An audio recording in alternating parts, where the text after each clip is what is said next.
தமிழர்களுடைய பாரம்பரியமான விளையாட்டான ஜல்லிக்கட்டினுடைய ஸ்டேடியம் மற்றும் அங்கு வரக்கூடிய சாலைகள் 95% பணி முடிவுற்றது. இன்னும் ஒரு வார காலத்திற்குள்ளாக முழுமையாக நிறைவடைந்திருப்பதனால் மாண்புமிகு முதலமைச்சருடைய அனுமதியை பெற்று அவர்களுடைய தலைமையிலே இந்த விளையாட்டரங்கம் திறக்க உள்ளது என்பதை தெரிவித்துள்ளோம்.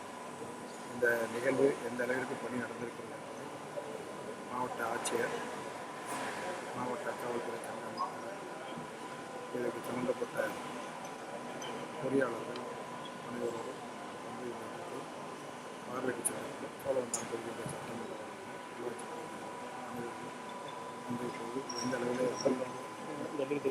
இந்த அரங்கத்தில் என்னென்ன சிறப்புகள் இருக்கு?